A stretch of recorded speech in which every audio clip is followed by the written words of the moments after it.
Shalom, pasukan Tuhan, selamat pagi. Oke.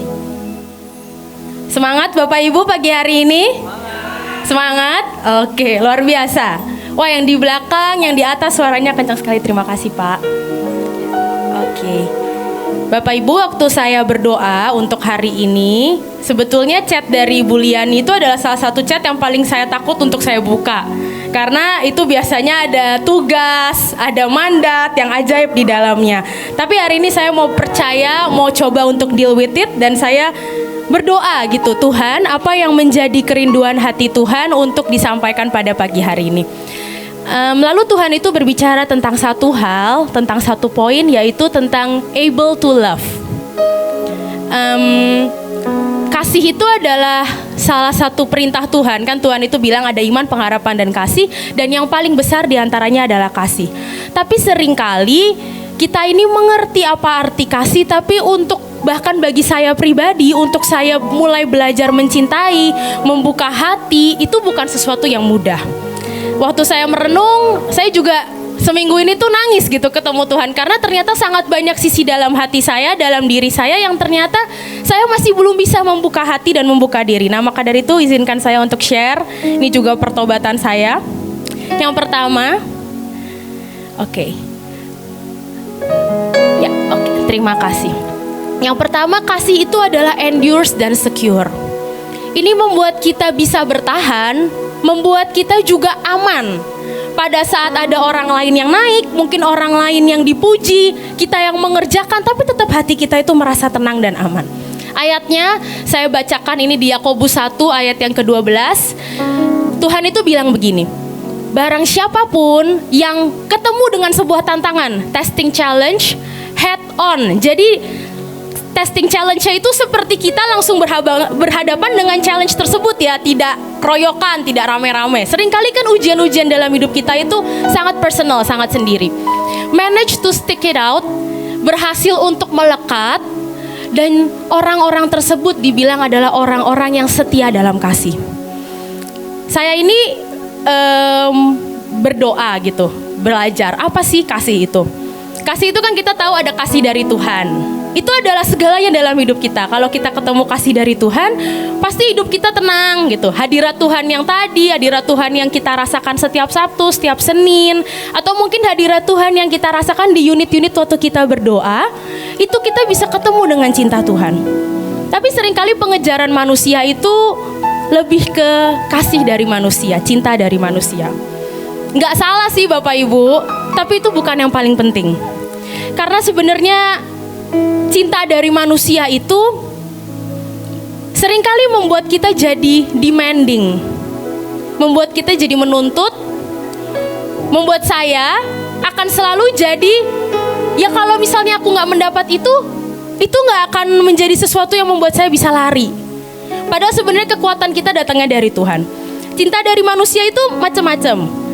Penerimaan, ya semua orang butuh diterima, tapi itu bukan yang utama. Ada orang yang butuh perhatian lebih. Ada orang yang butuhnya tuh tepuk tangan.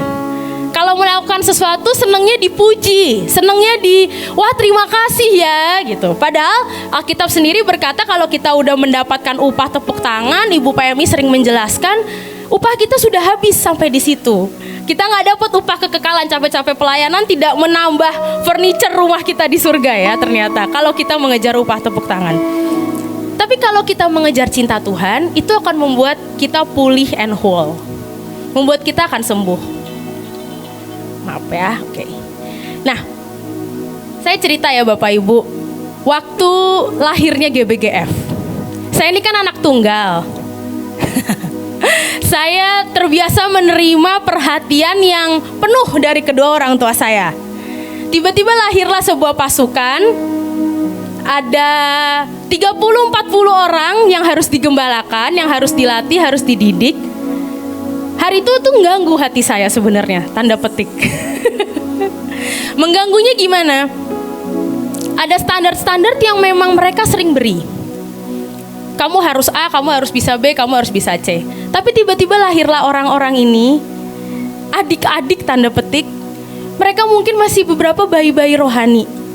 Beberapa mungkin dari mereka belum ngerti beberapa hal, belum ngerti banyak hal, masih harus diajar, dan ngajarinnya pun masih harus baby steps gitu. Dan seringkali itu ngeganggu hati saya, karena tiap kali mereka buat salah yang suruh beresin saya ujung-ujungnya. Padahal salahnya salah mereka, saya yang dimarahin, saya yang suruh beresin. Terus saya pernah gitu ya sampai ngomong, kenapa gak ditegur aja sih orang itu?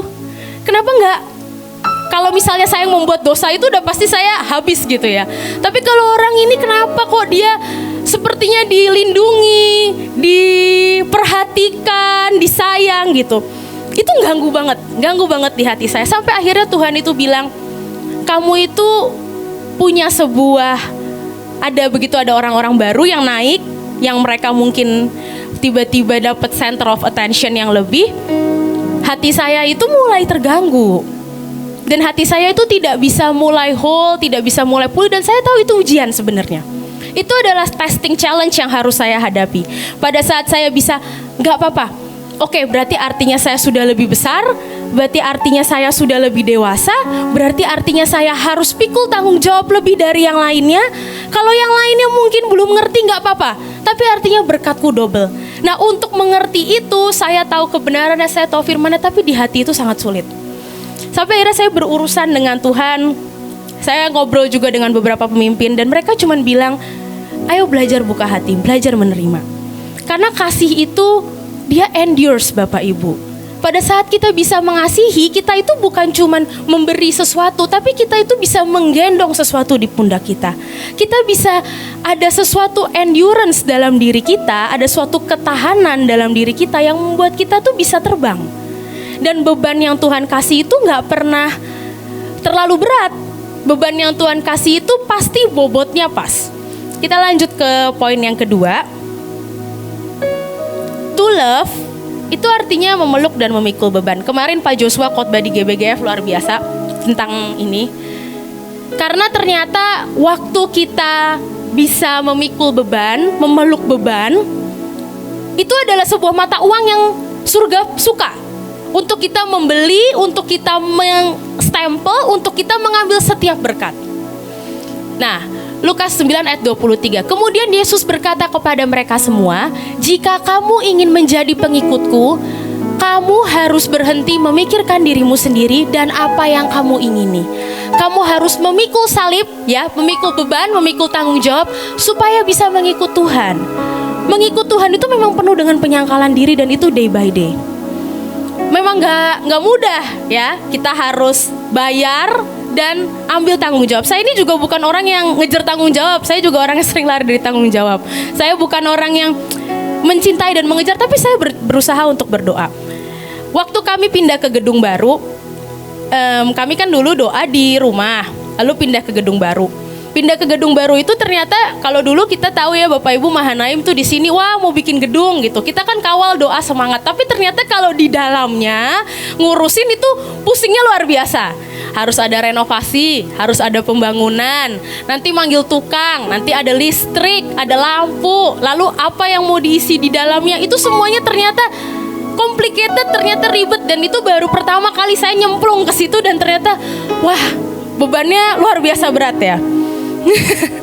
Lalu saya mulai saya itu bisa menutup diri dan bilang ya udahlah bebanku cuma tarian aja, toh kan aku penari, yang penting aku siapin bikinin jubah buat anak-anak, bikinin alat, udahlah yang penting itu, yang lainnya biar urusan orang lain. Hari itu satu meeting pas lagi masa renovasi, kami tuh ditarget pokoknya 2 bulan udah harus bisa dipakai ruangannya, padahal waktu itu masih renovasi, jadi 2 ruko dijadiin satu. Lalu saya itu di meeting itu tidak ada pemimpin-pemimpin, jadi orang yang ditunjuk untuk jadi PIC, untuk renovasi, dia ngomong. Lalu tiba-tiba orang ini bilang, jadi gimana nih kita renovasi, mau beli ini, mau beli itu, mau beli ini, mau beli itu, banyak banget di list down, beli cat, beli, wah macam-macam lah, saya nggak ngerti barang-barang proyek-proyek itu. Saya diem, saya ngeliatin, mendengarkan mereka berbicara. Terus tiba-tiba ada yang bilang gini, kita jualan aja supaya kita bisa dapat uang.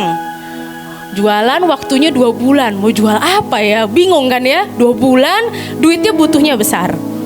Terus tiba-tiba Tuhan bilang, beranikan diri untuk ambil satu tanggung jawab. Saya hari itu cek rekening saya. Rekening saya waktu itu belum banyak-banyak banget Bapak Ibu. Tapi memang habis akhir tahun gitu ya, jadi ada berkat. Terus saya buka mic di Zoom, saya bilang, Om, Tante, tenang semuanya. Siapa yang mau jadi bendaharanya? Saya tanya, saya transfer sekian juta, sekian puluh juta. Buat saya itu besar hari itu.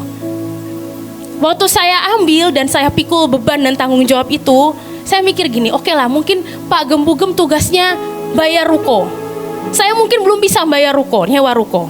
Belum ada uangnya, saya yakin pasti nanti akan ada. Tapi saya mau ambil, oke renovasinya dari aku. Nggak apa-apa.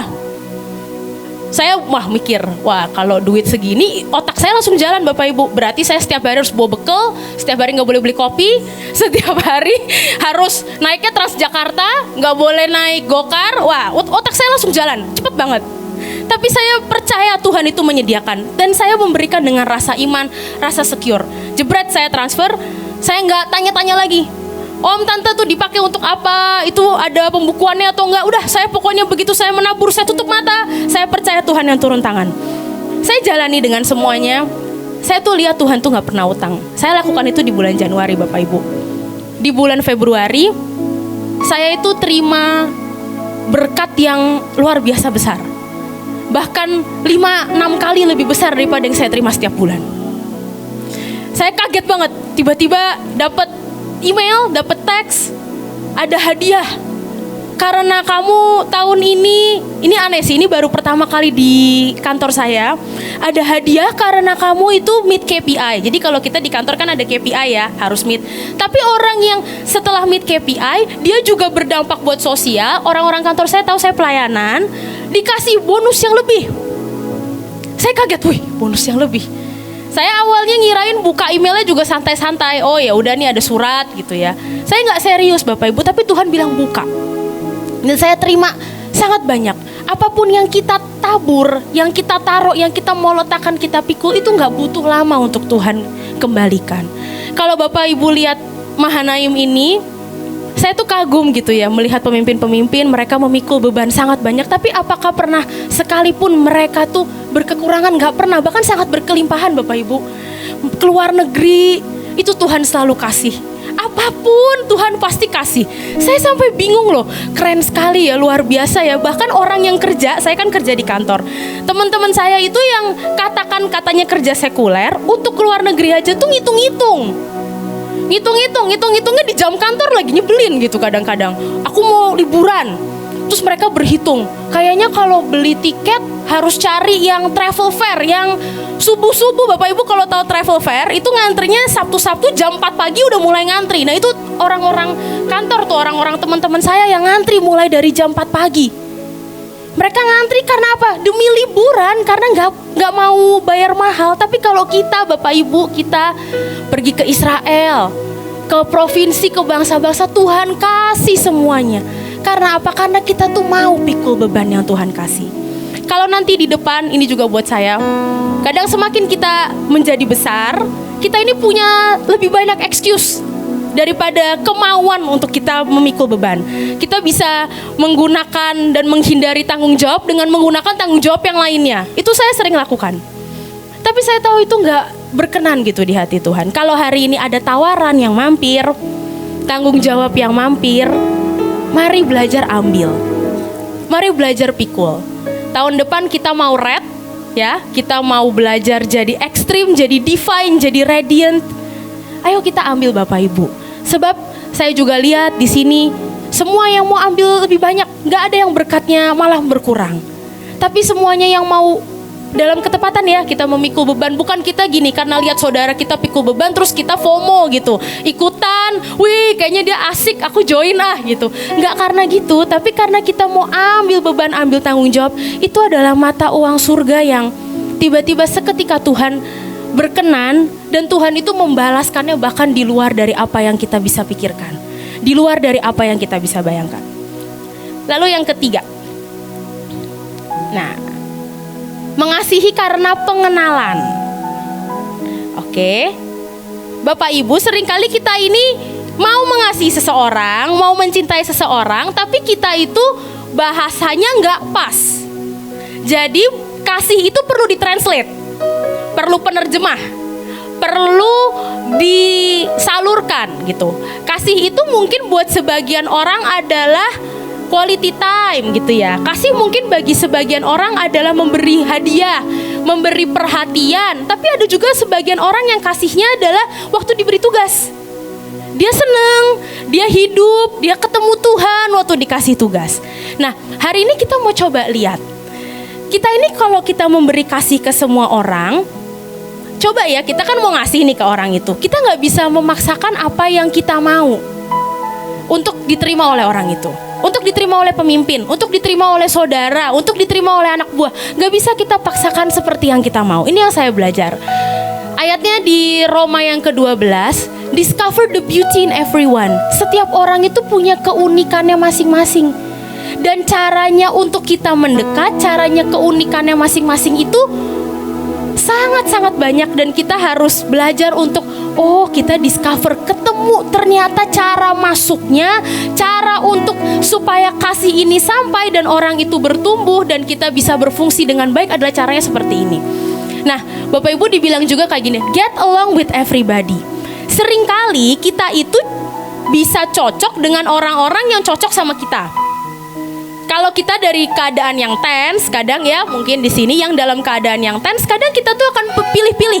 Aku sama dia aja deh karena aku lebih cocok. Aku sama si B aja lebih cocok. Tapi dalam keadaan yang dalam tim yang besar gitu ya, kita semua sebagai pasukan Tuhan, kita kalau memuridkan di provinsi nggak bisa pilih-pilih murid. Datangnya begitu ya udah begitu. Datangnya hamba Tuhan yang rewel ya rewel udah. Datangnya hamba Tuhan yang sukanya kalau kita datang maunya dapat amplop, ya udah terima aja. Memang karakternya seperti itu, memang ceritanya seperti itu. Tapi discover the beauty dan jangan mundur. Get along with everybody. Waktu kasih kita ini rasanya kok nggak nyampe ya. Coba kita cari tahu deh caranya tuh apa. Caranya bagaimana untuk kita masuk, untuk kita ketemu dan ayo kita get along gitu. Don't insist on getting even, that's not for you to do. Bahkan jangan mundur, firman Tuhan berkata. Nah, ini berbicara juga dengan cara komunikasi. Tuhan kemarin cerita, boleh slide selanjutnya. Nah, ada tempat tipe orang. Nanti kan di retret akan dibahas, saya mungkin sedikit hari ini share. Bapak Ibu, kalau kita mau mengasihi orang dominan atau orang koleris, cara ngomong kita itu nggak bisa panjang-panjang. Orang-orang ini adalah orang-orang yang be brief, singkat aja, ya, be fast, terus udah, Bapak Ibu pergi, nggak usah lama-lama, karena mereka nggak betah, mostly. Be brief, be fast, hilang, be gone, terima kasih, saya pamit, nah selesai. Nah, orang-orang seperti ini adalah orang-orang yang sebenarnya karakteristiknya luar biasa Bapak Ibu. Ini pemimpin-pemimpin. Tapi mereka ini orientasinya hasil. Jadi waktu kita komunikasi sama mereka, Bapak Ibu fokuslah ke hasilnya. Dengan pemimpin kita, mungkin dengan tim kita, kalau ada yang orangnya kayak begini nih ya, dominan sekali, langsung ngomong ke hasil dan beri tantangan. Karena orang-orang seperti ini tuh sangat suka dapat tantangan. Buat mereka tantangan kalau nggak sulit nggak menantang gitu. Jadi kalau dikasih yang biasa, yang kira-kira membosankan tanda petik, ini nggak hidup gitu. Tapi belajar untuk kita kasih yang wow, fokus ke hasil. Kita tawarin tantangan terus. Karena mereka suka dan perannya itu pada saat mereka mendapat tantangan, mereka merasa mereka dapat peran dan dapat kesempatan untuk mereka bisa melakukan lebih. Lalu hindari terlalu banyak detail Bapak Ibu. Kalau kita ketemu dengan pemimpin, dengan anak buah, dengan tim yang seperti ini, kalau kita mau berbicara, kita mau mengasihi mereka, kita langsung to the point. Kalau kita mau berikan sesuatu kesempatan, berikan satu challenge, gak usah dikasih, gak boleh begini ya, gak boleh begitu, gak boleh begini, gak boleh begitu. Nanti pasti ujung-ujungnya kan emosi gitu. Alah ini kok susah, justru malah diberikan ruang yang sebesar-besarnya, mereka akan wow keren sekali, akan luar biasa sekali. Karena ini adalah orang-orang yang dominan. Dan ini gak perlu dipuk-puk untuk bergerak. Tapi begitu ada challenge, itu gerakannya. Tantangan itu adalah gerakannya. Itu yang pertama. Lalu yang kedua adalah orang-orang yang Influence. Atau orang-orang sanguin, orang-orang yang sukanya tuh ekspresif, optimis gitu ya, komunikatif. Nah, orang-orang ini beda sama orang-orang tadi. Tapi dia adalah orientasinya itu ke hubungan. Waktu kita mengasihi orang-orang seperti ini, Bapak Ibu, paling sederhana, orang-orang ini tuh sukanya dilibatkan. Kalau nggak dilibatkan dia FOMO. FOMO tuh fear of missing out. Jadi takut gitu ya, ada apa sih kok aku nggak diajak, aku kok nggak tahu apa-apa gitu. Nah, ini adalah orang-orang sanguin, orang-orang influence. Waktu kita mau menunjukkan cinta ke mereka, libatkan mereka. Mereka udah sangat merasa dikasihi. Libatkan. Bahkan itu mungkin dengan tim, dengan teman sekerja kita, kerup-kerup kita dalam pelayanan kan sangat banyak ya. Kalau ada yang kuning ini nih, si influence ini, dilibatkan aja Bapak Ibu. Mereka udah happy-nya luar biasa. Ya, happy-nya udah luar biasa. Wah, udah merasa seneng gitu, udah merasa suka. Nah, caranya kita gimana nih mengekspresikan kasih kita ke mereka? Mereka ini orang-orang yang mencintai hubungan, tapi nggak butuh spesial-spesial banget. Keren ya. Jadi cukup hai, cukup ucapan selamat ulang tahun, cukup disenyumin udah senang. Nah, orang-orang ini. Jadi tenang, kasih hadiah dikit ya, betul Bu. Gak usah mahal ya Bu ya, yang ini ya. Yang sederhana-sederhana udah happy sekali gitu ya orang-orang sanguin. Dan suka dipuji, suka diapresiasi ya. Sukanya dihargai, thank you ya gitu-gitu. Nah ya dikit-dikit aja, jangan kebanyakan ya Bapak Ibu, nanti itu jadi reward kita yang terbesar. Nah, waktu kita berbicara, waktu kita mau mengekspresikan cinta kita ke orang-orang ini, mari kita berbicara dengan antusias. Jangan kitanya lemes gitu ya. Hai, kamu apa kabar gitu. Waktu mereka melihat energi level kita yang tinggi ini, mereka akan merasa sangat diapresiasi. Mereka kan sangat merasa dicintai, kok ternyata orangnya menerima dengan hangat, menerima dengan senyum gitu. Tapi kalau energi levelnya sudah rendah, ini masalah nih buat mereka. Nah, lalu jangan hanya bicara tentang fakta dengan orang-orang ini, tetapi juga tunjukkan sedikit, tanyain sedikit aja tentang dirinya. Karena orang-orang ini tuh adalah orang-orang yang tidak bergerak berdasarkan data dan fakta. Karena bukan orang-orang yang teliti. Bukan orang-orang yang suka nyari. Saya ini contoh orang Bapak Ibu, orang influence, orang sanguin. Saya itu sering banget, beberapa kali, lebih dari 2 kali, ngunci rumah, mau pergi, kuncinya gak dicabut. Jadi kuncinya masih nempel gitu di depan pintu rumah. Tapi selalu aman, selalu gak kenapa-napa. Mungkin malaikatnya udah, jenis ini memang pelupa. Jadi bawa tas, bawa banyak kunci, terus jalan masuk ke mobil gitu, atau pergi gitu. Kadang-kadang pernah 1 kali bapak Gojeknya bilang, Bu, kuncinya belum dicabut. Oh ya, saya naik lagi, saya cabut gitu. Nah, ini adalah orang-orang yang emang pelupa, tapi mereka orang-orang yang hangat sebenarnya Bapak Ibu. Jadi kalau kita memberikan perhatian sedikit, kita gak usah kasih terlalu banyak detail, gak usah dituntut macam-macam mengerjakan A, B, C, dan D, karena biasanya mereka akan sering lupa. Jadi sabarlah gitu ya. Ya sebenarnya ini bukan pembenaran, tapi harus belajar juga. Cuman ayo kita coba dengan orang-orang seperti ini, kita tunjukkan juga how kita mau memberikan perhatian yang pribadi, yang personal ke mereka, cukup dengan kata-katanya. Lalu orang-orang hijau atau orang-orang yang stable atau orang-orang yang flekmatik. Nah, orang-orang ini tuh orang-orang paling sabar. Sabar sekali ya. Dia juga pendengar yang baik. Cerita ke orang-orang flekmatis itu paling enak. Karena mereka waktu kita cerita, mereka tidak akan membalas dengan cerita yang lebih menyedihkan gitu. Mereka waktu kita cerita, mereka akan dengerin gitu. Nah, tapi cara kita tunjukkan kasih ke mereka adalah Bapak Ibu tunjukkan kalau Bapak Ibu perhatian sama mereka. Kadang kalau kita mau mengasihi orang-orang seperti ini, gak bisa dicari waktu ada maunya aja. Ini orang-orang yang butuh care, butuh ekstra, tapi orang-orang ini justru malah akan sangat setia. Malah akan sangat tenang di situasi apapun gitu ya. Di situasi udah sepertinya sangat bebannya berat dan luar biasa, tapi tetap tenang. Nah, maintain hubungan personal. Lalu kalau mereka lagi cerita, cara kita mengasihi mereka sederhana. Kalau mereka lagi cerita, dengerin dengan penuh perhatian. Jangan dengerin sambil main handphone ya. Jangan dengerin sambil lewat-lewat, sambil lupa-lupaan, tapi dengerin dengan atentif, dilihat matanya, oh gitu, dikasih apa ya, boost expression gitu, oh gitu ya, oh gitu, tuh mereka happy sekali gitu ya. Orang-orang yang ini, mereka butuh ditunjukkan kalau mereka itu diperhatikan, kalau mereka ini di care lebih. Dan yang terakhir, kalau Bapak Ibu punya pemimpin, punya tim, punya anak buah yang seperti ini, yang compliance, yang melankolis, ini orang-orang yang taat aturan, ya. Mereka adalah orang-orang yang waktu kita berkomunikasi dengan mereka, menunjukkan cinta kita ke mereka, mereka butuh detail, Bapak Ibu. Mereka nggak bisa nih kalau kita ngomong ke mereka, terus kita ngomong garis besar. Semakin detail, semakin menyenangkan. Semakin detail, semakin buat mereka semakin happy. Buat mereka akan semakin merasa diperhatikan, merasa di-care, merasa diingini kalau kita memberikan detail. Kasih data, tolong dong kamu bantu.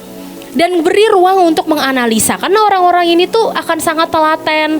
Ini root cause-nya apa ya, permasalahannya apa ya, coba kamu perhatiin data ini.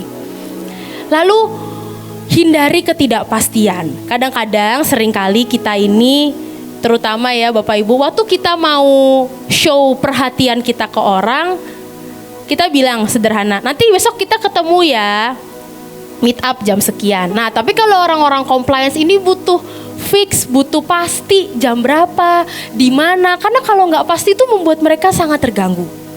Nah dari 4 tipe ini, seringkali kita itu perlu translate bahasa cinta kita, bahasa kasih kita ke orang-orang ini. Karena kita yang memberi ya Bapak Ibu, kita yang memberi, maka dari itu kita yang harus membungkus itu dengan cantik. Membungkus itu dengan sesuai dengan kebutuhan dan sesuai dengan keinginannya mereka, apa yang mereka butuhkan. Karena sebenarnya pada dasarnya setiap orang, siapapun, baik yang di ruangan ini, baik semua pasukan yang kita muridin di provinsi, mereka pasti dari 4 kategori ini. Waktu kita bisa pas aja masuk ke mereka, mereka akan betul-betul bisa terbang dan ketemu Tuhan. Saya punya satu tim pasukan di provinsi, ini sukanya ngaturnya tapi nggak jelas sejujurnya. Jadi yang penting tapi dia suka ngatur gitu, dia suka bikin rundown, suka bikin apa. Nggak apa-apa sih, awalnya saya keganggu juga, pergi sama dia ngatur terus. Tapi tiba-tiba Tuhan itu bilang, nanti next kalau pergi sama dia lagi, suruh aja dia yang buat rundownnya dari awal gitu. Oke, dari awal, Pak tolong buatin rundown ya. Kita mau kemana aja, ke tempat apa aja, kita ketemu siapa aja. Dia udah happy banget Bapak Ibu. Setelah dia udah dapet rundown itu, kertas di tangan saya, dia akan cerita 30 menit menjelaskan rundown yang sebenarnya ya kita ngerti kok gitu ya. Tapi hari itu udah nih, hatinya udah senang, besok kita mau gerak kemana-mana gampang. Nah waktu yang awal saya salah dengan dia. Begitu dia mulai cuap-cuap ya, mulai mengatur, mencoba untuk melakukan banyak hal, saya ini berkonfrontasi gitu. Jangan gitu deh kayaknya, jangan kayak gini deh, saya udah nutup. Nah itu membuat hati dia sebenarnya sedikit terganggu, saya tahu. Tapi Tuhan bilang gak apa-apa, coba discover beauty-nya. Karena memang dia butuh digerakkan oleh itu. Dia butuh digerakkan dengan rundown secarik kertas yang membuat dia bisa tiba-tiba langsung semangat ke sekolah-sekolah bawa lawatan. Cuman digerakkannya apa? Harganya murah. Kita cukup rendah hati. Oke, boleh deh, terserah kita mau kemana hari ini, silahkan. Cukup bikin aja, tapi setelah itu kita yang take over semuanya. Nah, banyak kita seringkali bahasa kasih kita, maksud kita baik. Tapi cara kita nyampein ke orang yang pembungkusannya salah. Saya pun juga seperti itu, saya pun belajar. Kadang-kadang dengan orang-orang yang butuh perhatian, saya kurang perhatiin gitu. Dengan orang-orang yang sebenarnya dengan pemimpin yang butuhnya cepet, saya kurang cepet ternyata. Pace saya kurang cepet, padahal sebenarnya niat saya, hati saya tuh mau gitu ya. Cuman kadang-kadang kurang cepet, jadi nyampenya nggak pas. Nah hari ini kita mari perbaiki cara kita mengasihi. Cara kita mengasihi berdasarkan apa yang orang tersebut butuhkan. Berdasarkan apapun. Karena waktu kita ini tidak memaksakan kehendak, kita tidak memaksakan selera, gak memaksakan apa yang kita mau, itu akan membuat sangat banyak jembatan-jembatan yang dibangun, dan itu membuat kita bisa semua semakin unity dan semakin cepat. Ya, nextnya. Oke. Nah, apa sih penyebabnya kalau misalnya kita ini gagal mencintai? Bapak Ibu tahu cerita tentang Ruben, ya? Ruben di Alkitab. Ruben ini ceritanya kan jadi Yusuf itu, kita kan belajar banyak tentang Yusuf ya, karena kita lagi ngomong soal jubah. Yusuf itu dia pakai Pak Joshua dan Pak Fendi, itu cerita luar biasa. Dia suka boasting orang-orang ini. Nah, Ruben ini kan kakak paling besar gitu ya. Dia gede. Waktu kejadian Yusuf itu sangat nyebelin, dia lagi boasting dan dia mau dijual. Bapak Ibu perhatikan, ini saya nggak taruh ayatnya di sini, tapi saya ceritain aja. Ruben itu mencoba memberikan usul, mencoba memberikan sebuah usulan yang sebenarnya menurut dia itu yang paling bagus. Dia pikir nanti gue tolongin lagi deh, coba cemplungin aja tuh ke sumur. Nanti aku tarik lagi dia, aku bawa lagi ke bapak. Tapi hari itu usulnya nggak didengarkan oleh adik-adiknya, oleh saudara-saudaranya. Setelah kejadian, singkat cerita Yusuf dijual, dan ini dia sudah jadi penguasa. Ini kenapa ya Bu? Nah, sudah jadi penguasa. Sekarang tibalah saatnya mereka ini udah pergi ke tanah Mesir. Nah, pergi ke tanah Mesir dan mereka udah mulai mengetahui, Yusuf mulai tahu nih saudara-saudara datang, dan tiba-tiba dia bilang, bawa dong adikmu yang paling kecil ke sini. Kan singkat cerita gitu ya, sebelum akhirnya mereka semua pindah ke tanah Mesir, ada sebuah cerita Benyamin itu dibawa. Nah, Ruben ini menurut saya Tuhan itu kemarin ngomong gini. Waktu dia izin ke papahnya, "Pah, aku mau bawa Benyamin pergi." Dia mau bawa Benyamin pergi. Lalu dia bilangnya begini ke papahnya, "Kedua anakku laki-laki ini boleh engkau bunuh jika ia tidak kubawa kepadamu." Bayangin Bapak Ibu, ini menurut saya adalah sebuah kekonyolan yang luar biasa. Jadi gini ya, oke ini aku bawa adik, kalau sampai nanti pulang gak ada adiknya, apa bunuh aja nih dua, gak apa-apa, tukerin sama Benyamin gitu. Ini konsepnya bagaimana ya, anak sendiri gitu dibunuh. Lalu jawabnya Yakub, ya Israel, anak itu tidak akan pergi. Jadi tetap no gitu ya, tidak akan pergi bersama-sama dengan kamu. Dia gak akan pergi sama kamu. Intinya aku tidak akan memberikan hak, tidak akan memberikan kamu kesempatan untuk bawa dia. Dia tidak under your care. Tapi nanti kalau kita baca lagi terusannya, tiba-tiba Yehuda yang ngomong, "Pah, aku yang tanggung jawab." Dan hari itu Yakub bilang, "Boleh pergi." Karena Yakub melihat ada Yehuda yang mau tanggung jawab. Nah, Ruben ini waktu saya baca dulu, awal-awal saya baca ayat ini, oh aneh ya nih orang gitu aja. Tapi kemarin Tuhan itu bilang, dia ini memang fail aja untuk mencintai. Dia gak bisa mencintai pemimpin, mencintai ayahnya. Waktu dia lihat, dia kan pasti lihat ya, bertahun-tahun Yakub itu hidup dalam kesedihan, hidup dalam kesengsaraan, menangis Yusuf gitu ya, kehilangan sekali rasanya. Dan dia tidak sekalipun ngeh tuh papahnya sedih. Nah, dia juga menurut saya saudara-saudaranya itu gak mendengarkan dia, bukan karena gak suka. Biasanya kan kalau kakak yang paling besar tuh yang paling didengerin, karena dia responsibel, dia tanggung jawab, dia mengasihi adik-adiknya, maka dari itu dia didengarkan gitu ya. Jadi menjadi yang paling senior aja, ternyata dia tuh cuma senior doang, cuma gede umur. Tapi dia gak pernah ada tanggung jawab yang dia mau pikul, gak pernah ada sebuah bobot dan beban dari 12 anak ini yang dia mau, oke aku. Dari semua anak-anak Yakub, oke aku yang ambil, aku yang tanggung jawab, aku yang sayang sama saudara-saudaraku.